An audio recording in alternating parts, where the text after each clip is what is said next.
안녕하세요. WSPH 커뮤니케이션 대표 우지은입니다. 지식은 나눌수록 그 가치가 더해지지요? 세상과 아낌없이 나누겠습니다. 우지은의 지식 나눔 우강입니다. 오늘은 탁월한 리더의 말하기, 외교관처럼 말하라 라는 주제로 말씀드리겠습니다. 여러분은 혹시 리더가 된 이후에 마치 어항 속 물고기가 된 느낌을 받은 적 없으신가요? 무슨 얘기냐 하면요. 어항 속 물고기를 들여다보면 지느러미의 움직임, 아가미, 또 눈의 미세한 움직임까지 다 보이죠. 리더 자신이 생각하는 것 이상으로 사람들은 리더의 행동을 마치 어항 속 물고기를 바라보듯이 주시하고 분석하고 또 리더가 하는 한마디 한마디에 현미경을 들이대고 관찰합니다. 그걸 리더 자신만 의식하지 못할 때가 많지요. 가끔씩 저 역시도 깜짝깜짝 놀랍니다. 그래서 어찌 보면 리더는 외교관처럼 말하는 것이 필요합니다. 자, 이게 무슨 의미인지 외교관처럼 말하기 위한 3가지 방법을 알려드리겠습니다. 첫째, 말하기 전에 생각을 잘 다듬으십시오. 자신의 말이 어떤 영향을 미칠지 예상하고 또 속에 성과를 거둘 수 있도록 발언 수위를 조절하는 게 필요하죠.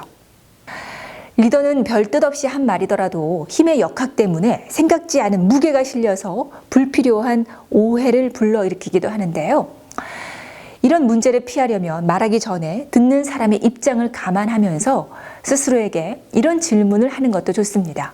내가 듣는 사람의 입장이라면 이 말을 어떻게 반응하거나 생각할까? 라고 자문을 하는 거죠. 어쩔 수 없는 입장 차이 때문에 아주 사소한 말도 상대방의 입장을 충분히 고려하지 않고 말하면 서운하다는 얘기가 나중에 들려오게 됩니다. 그래서 항상 상대의 입장에서 먼저 생각하고 생각을 정리한 후 말하는 습관이 필요합니다. 둘째, 발언의 일관성을 유지하십시오. 조직 전체가 리더의 언행을 예의주시하고 있기 때문에 꾸준히 일관성을 유지하는 것이 매우 중요합니다. 특히 즉흥적으로 누구는 어떻고 또 누구는 어떻다고 말해서도 안 됩니다. 가장 가까운 직원에게는 마음을 터놓고 말하기 마련인데요. 이때 주의할 게 있습니다. 내 입 밖으로 나간 말은 아무리 이건 비밀이야 라고 한들 비밀이 지켜질까요? 아닙니다. 내가 조직 안에서 누군가에게 한 말은 전체 조직으로 퍼져나갈 수 있음을 꼭 생각해야 합니다. 리더의 말은 조직 안에서 인용되고 전혀 엉뚱한 방향으로 오해를 살 수 있다는 점을 명심해야겠습니다. 삶의 지혜는 종종 듣는 데서 비롯되고 삶의 후회는 대개 말하는 데서 비롯된다고 하지요. 뒤돌아서서 후회하는 일이 없도록 각별히 주의해야겠습니다. 셋째, 칭찬은 공개적으로 해도 무방하지만 질책은 비공개로 하십시오. 리더가 직원을 질책하는 궁극적인 목적은 무엇인가요? 네, 행동을 개선하기 위한 것이지 직원을 비난하면서 난처하게 만드는 것이 아니죠. 그런데 질책을 공개적으로 하면 행동 개선에 초점이 맞춰지기보다는 체면 손상이라는 부작용이 따르게 됩니다. 관계가 악화되고 심한 경우 적이 되기도 하죠. 공개적으로 질책을 한다는 것은 한 사람을 질책하는 것을 통해서 조직원 전체의 기강을 잡겠다라는 의도가 분명히 그 안에는 실려 있습니다. 권위적인 지시 통제형 리더들에게서 흔히 나타나는 모습인데요. 하지만 장점보다 부작용이 훨씬 더 많다는 것을 기억하십시오. 자, 탁월한 리더의 말하기, 외교관처럼 말하라 3가지 방법. 항상 말하기 전에 생각을 다듬는다. 발언의 일관성을 유지한다. 질책은 비공개로 한다. 말씀드렸습니다.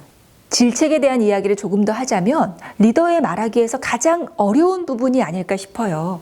왜 참고 또 참다가 어느 순간에는 막 폭발해서 화를 낸 경험 다들 있으시죠? 네, 저도 여러 번 있습니다. 자, 화가 났을 때는 이를 막 분출하고 나면 여러분 어떠시던가요? 마음이 개운해지고 스트레스가 확 사라지던가요? 아니죠. 그 반대죠. 왜 내가 차분하게 타이르지 못했을까?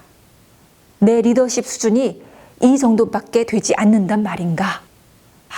나에게 혼이 난 박대리는 얼마나 상심하고 있을까? 이런 생각으로 자괴감에 빠지기도 하고 너무나 괴롭습니다. 그래서 리더 자신을 위해서라도 이런 공격적인 대화는 하지 말아야 합니다. 칼로 입은 상처는 3개월이면 치유되지만 말로 인한 상처는 30년을 간다고 하죠. 상사라는 지위를 가지고 혹시라도 상대에게 상처 주는 말을 한 적은 없는지 생각해 봐야겠습니다. 다니엘 골먼의 감성의 리더십에 따르면 지능지수보다 감성 지능이 높은 사람이 조직 성과가 평균 2배 정도 높다고 합니다. 여기서 감성 지능의 핵심 요소가 바로 화가 났을 때 감정을 통제하는 능력을 말하는데요. 흔히 화가 나서 말을 딱 내뱉고 나서는 어머, 나도 모르게 말이 튀어나왔어 라고 표현을 하곤 하는데, 리더는요, 나도 모르게 튀어나오는 말이 없어야 한다고 생각해요. 그래서 늘 리더는 깨어 있어야 하고, 깨어 있다는 것은 나의 감정, 또 현재 나의 생각을 알고 내가 무슨 말을 지금 하고 있는지 알고 있는 거라고 생각합니다. 자, 우리 모두 깨어있는 리더로서 조직을 건강하게 또 더 나은 세상으로 함께 만들어갔으면 좋겠습니다. 우지은의 지식 나눔 우강, 여러분께 새로운 내용 가지고 또 찾아오겠습니다. 더 나은 말로 더 나은 세상을 WSPC가 앞장섭니다. 고맙습니다.